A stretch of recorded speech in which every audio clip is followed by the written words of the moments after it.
now that we know how the trig functions are defined, the next step is, well, let's sort of combine it with some Pythagorean theorem work. Let's say we have a right triangle, and let's find all the trig values at angle theta. So let's just draw a sketch. I'll do a similar kind of triangle to what I've been drawing, a little bit of a long skinny. We'll put our angle down here in the corner. What should our side lengths be? You can use almost anything. I'll tell you what, let's do 6. This guy is 10. This would kind of be our like A value. So let's find A first. So we'll repeat our Pythagorean example, right? So for us, this is going to be A is here. This would be our B. This would be our C. From this angle, right, we can also sort of label these guys. Well, let's find A first, and then we'll do the labeling. So this should be A squared plus B squared is C squared. The A is what we're solving for. B here is 6. The C value is 10. So this is A squared plus 36 equals a hundo. If I take this 36 off, that means A squared is going to be 64. So my A value would be the root of that, which would be 8. So just to kind of get ourselves started, let's do an example first where we're only working with whole numbers. Like I said, probably we'll have square roots involved whenever we do these, but you know, one thing at a time. The next thing to do is to figure out, so from this perspective angle, right, from the corner down here, how do we label the sides? So that is the opposite, the hypotenuse, and the adjacent. My suggestion is kind of always do the hypotenuse first. That's the easiest one to pick out across from the 90-degree angle, right? It's our longest side. So our C value here is the hypotenuse. It's going to be length 10. The side that's across from the angle, that's going to be the B value here. That's going to be the opposite. And then kind of by default, that must mean that the A side here, length 8, is going to be our adjacent. That also sort of fits with our understanding of the adjacent, right? It should be sort of the side that's touching the angle should be sort of be the one that's next door. That's not the hypotenuse. So all that stuff fits together. So we're going to find all 6 of our trig values. So sine, cosine, tangent, and then the reciprocals, cosecant, secant, and cotangent. And I'm actually going to have us find them not necessarily in that order. We'll start with sine. So let's do sine theta. One thing to keep in mind here, right, is we don't know how big these angles are. We'll start dealing with different sized angles soon and in some of the other sections. But the values here are just based on the side lengths. So if we know the 3 side lengths, the actual measure of the angle here is kind of bonus information. It's not necessarily information that we need to be able to sort of answer these questions. So this should be for sine. Our definition is sine should be the opposite length divided by the hypotenuse. So for us, that's going to be 6 divided by 10. And if we can, we should reduce, right? That would sort of reduce to a 3/5. Just to lowest terms. And that'll be our final. Again, the expectation is we get a fraction and that it's less than 1. Rather than go through the list, sine, cosine, tangent, let's just do the reciprocals kind of as we go, right? If we've got 3/5, if we do our reciprocal, right, cosecant of theta, all I need to do to find cosecant is flip the sine function. So this should be 1 over the sine of theta. But 1 over the sine, right, all I'm doing is flipping this final answer. So I'm just going to flip it, and I'm just going to get 5/3. That should also be right, the hypotenuse over the opposite, but I don't necessarily need to go through all that work and simplifying it again if I kind of have an answer here that I can just reverse, right? Just flip it over and we're good to go. So this, in theory, will maybe only be half as long, half as much work maybe as it would be to just sort of do all 6 from scratch. We're really doing the first 3 and then just a little bit of an extra step to get the reciprocals. Cosine is going to be our adjacent over the hypotenuse. So that's going to be 8 over 10. That would reduce to 4/5. And then our reciprocal for cosine is going to be secant. Secant is 1 over the cosine of theta, so all we're going to do is flip this fraction around. We'll get 5 over 4. That'll be our secant. Last but not least, tangent and cotangent. You'll sort of notice the naming here of these functions. I mean, there are reasons they all have these names as far as how they sync up and all that kind of thing. It's not quite as smooth as maybe you would want. I guess each one has sort of an original and then a co version. You could make an argument maybe sine and cosine should be reciprocals, and then this would be secant and cosecant, and then tangent and cotangent. I would listen to that argument. That's not the worst thing from a language perspective.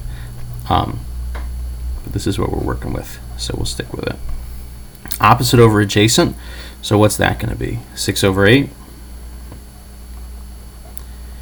So that's going to reduce to 3/4, 3/4. And then we'll just flip it. Reciprocal, cotangent of theta, 1 over my tangent. Just flipping it around. I'm going to get 4/3.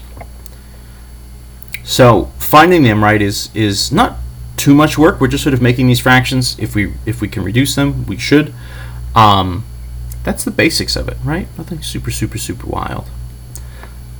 Let's try a second example. I'll change up a little bit the setup. We'll try to make sure maybe we get a square root in here this time. So same thing. Let's find the missing value. Let's find C. We'll evaluate theta at all 6 trig functions. I'm going to draw a slightly different picture.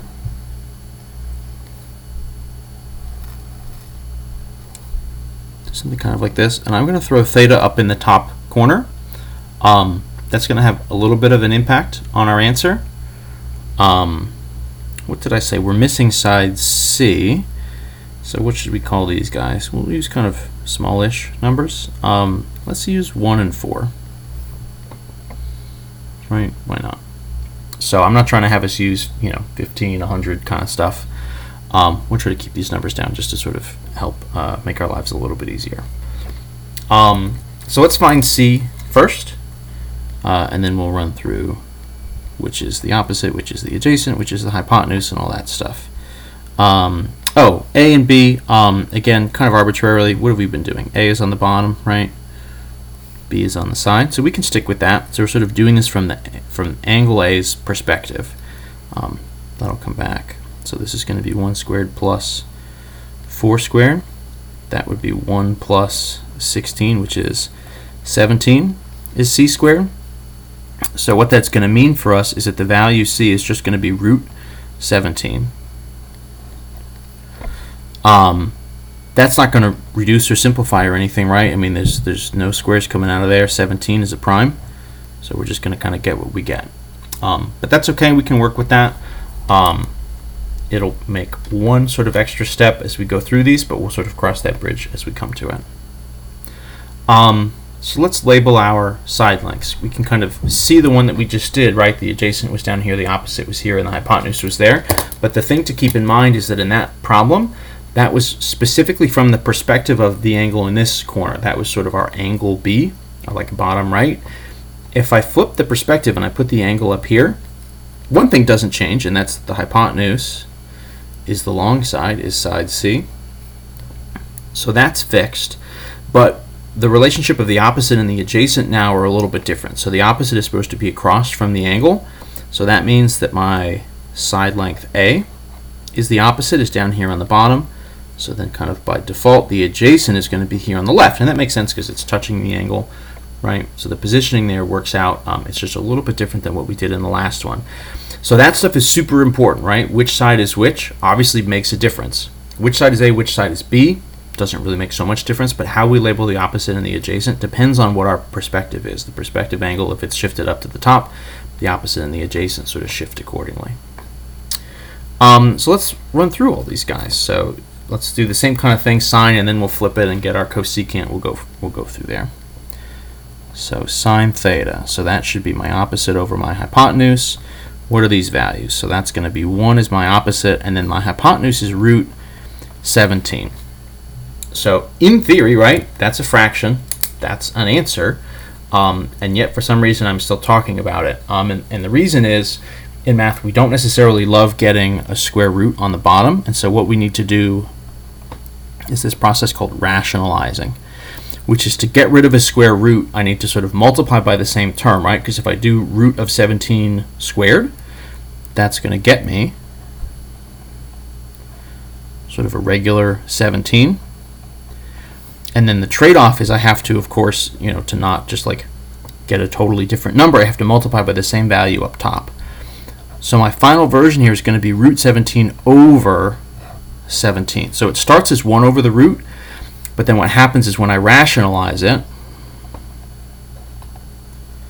I get this slightly different looking fraction. Same value. If you did a calculated version of this and sort of got the decimal, you'd end up with the same answer for each of these cases, but just sort of notationally, we don't like having a root on the bottom. If I do my reciprocal, if I do cosecant, so that should be 1 over the sine. The trick here is don't necessarily flip this final version in this case, because then you're going to end up with the root back on the bottom. Instead, flip the one that you started with, right? 1 over root 17. If you flip that, you're just going to get root 17 over 1. That's just root 17, and you don't have to do the rationalization move. So you only have to rationalize when you get it on the bottom, the square root. If you can somehow avoid that via sort of setups or just sort of being a little bit clever about when you flip, do that. Be clever. No reason not to. Cosine is going to have a similar issue, right? The adjacent over the hypotenuse. So that's going to be my adjacent was 4 over root 17. The nice thing about rationalizing is that when we do this, it's going to be the same pattern, the same kind of behavior each time.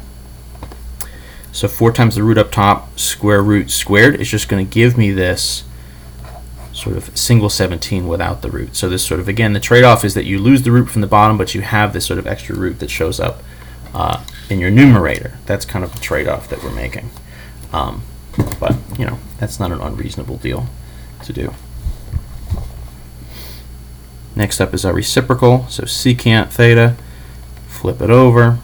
And again, let's be clever about when we flip. Let's just flip this 4 over the root. So we'll just flip this and get root 17 over 4 and call it a day. So if the root is on top, we're totally good to go. Last two, tangent and cotangent. Get ourselves a little bit more space. This will be a little bit easier here. So the tangent is the opposite over the adjacent. And so the side length's here, so that's just going to be 1 over 4. No square roots in sight, so then we can just leave it. We're good to go. Reciprocal then, cotangent. We're just going to flip it, 1 over the tangent, so that's 4 over 1. In which case, right, if we get some sort of fraction that's over 1, that's just going to be the whole number, right? We'd sort of end up at positive 4.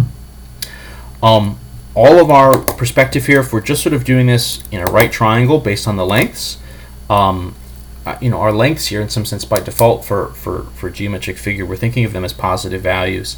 So even when we do stuff like the Pythagorean theorem and we take a root, in some sense, right, you can make the argument, when you take a root, you should always consider both the positive and the negative results. Because these are supposed to be lengths on a triangle, we're only considering here a positive value. That's really the only thing that makes sense from a length perspective. We'll expand this out a little bit later to start including some negative values, but in this case, just working with these triangles, we're only thinking of everything as positive, and so all of our final fractions should be positive. Just keep those roots out of the denominator.